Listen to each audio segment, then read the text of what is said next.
Hi guys, Selena Walker here, naturopath and nutritionist living deep in nature here at Ysbryd y Coed, Spirit of the Trees. And today I'm by this amazing nasturtium patch in our veg garden. This is just self-seeded and I let it go every year because the bees are just like an orchestra when you come around it, and it's just such an appreciation. But this year, I don't know if you guys have noticed, if you grow in nasturtiums, the aroma from the nasturtiums and the taste has just been absolutely amazing. I think it might be down to the heat wave that we've had that have risen the aroma, because I can be in the other end of the veg garden and I can actually smell the nasturtiums, and I've never smelled them that strong. And the taste, if you haven't tasted a nasturtium flower, so peppery this year, absolutely delicious. And what's happening now, just finished chewing this flower, is some of these are starting to go over. It's such a big patch that some of them are starting to go over. So I want to show you how to make nasturtium vinegar. Just finish this. There we go. Apologies if I still have some of my teeth. So nasturtium vinegar is mainly made from the flowers, and it's very similar to fire cider, if any of you have come across fire cider. Now I like to put some of the leaves in as well, and if any have gone to seed, I'll put some seeds in because I love making medicine from the whole plant.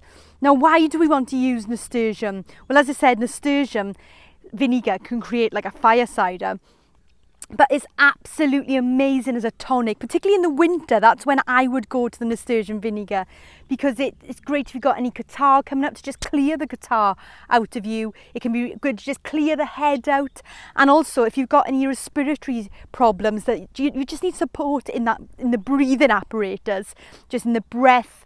And if you've got phlegm that you need to get up, then nasturtium vinegar is where you want to go. And it's such a great thing to do, because if you've got a nasturtium patch, you can pick loads of flowers and it will just keep it producing the flowers for even longer. Now you guys might be used to using your nasturtium flowers in your salads, and if you're not, I really invite you to do that. And if you don't grow them next year, because it just brightens up the salad, and this vinegar is certainly going to look absolutely amazing in your jar. So I'm going to grab my jar and start picking, and I'll have a chat with you a bit more about nasturtiums as we do that.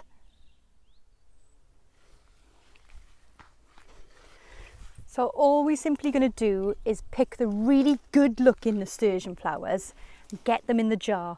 So you might want to just have a bit of a look inside, because lots of insects can get inside. And you're popping them in the jar until it's quite loose inside.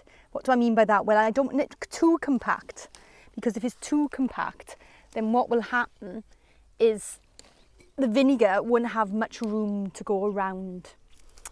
So nasturtiums are absolutely amazing, as I said, because of the antiseptic, they're antiviral, they're antimicrobial. So they're all the antis that get us through the winter. And how amazing does that jar look already? Wow. So I'm just going to quickly fill this up, and I'll show you how to add the vinegar and what to do after that.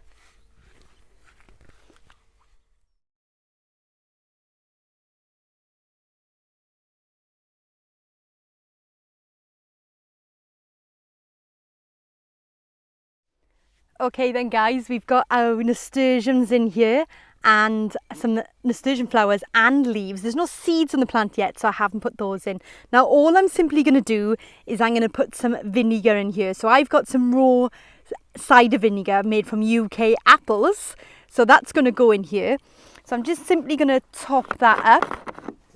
Let's have a look. Try not to tip it, or tip it anyway.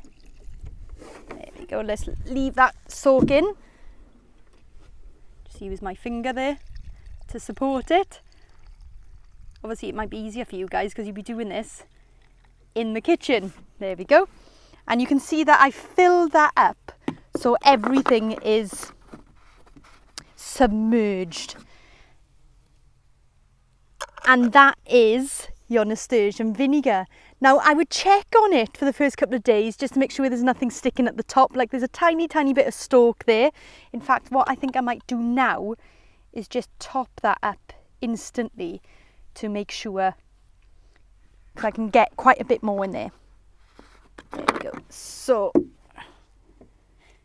just problem with these big containers is they're harder to put a drop in. There we go. I buy my cider vinegar in 25 litre containers and put it in these 5 litre jars, so it's a bit easier, but it's still a bit of a trick. So there you go. Hopefully you can see that. How beautiful does that look? So what I will do with this now is I will leave it brewing, so to say, for about 8 weeks. When I've done vinegars in the past, I find 8 weeks is a good amount of time. Some people say 2 to 4 weeks. But to be honest, the ones that I've not so much forgotten about but haven't got round to bottling up, they've actually been a lot better. So now I tend to aim for around the 8-week mark.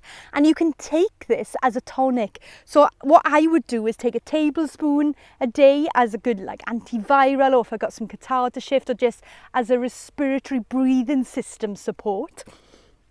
Or you could take 1 teaspoon twice a day if that's better for you.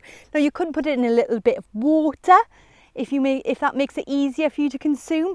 And you can also use this in your salad dressing, so anything that calls for vinegar. You could even put it on your chips, because that will just add medicine to your food. So hopefully that's inspired you to make nasturtium vinegar. Now don't forget, you can add other things to this. I'm just going with the straight nasturtium flowers because they've been absolutely so powerful this year. I just want to experience the vinegar straight from the flowers and a few leaves. But you can add things like peppercorns, chilies, garlic, all the things that you see in the fire cider could be added to this. So you can create what tickles your taste buds and what medicine you want to put inside. So if you've enjoyed this video, please subscribe to my YouTube channel, and you can also head on over to my website, selinawalker.earth, and you can subscribe to my free newsletter where you'll get hints on tips on how you can create a healthy body, a healthy mind and a healthy planet. I'm going to go and put this somewhere cool and dark so it can brew away for the next 8 weeks. I'll see you soon.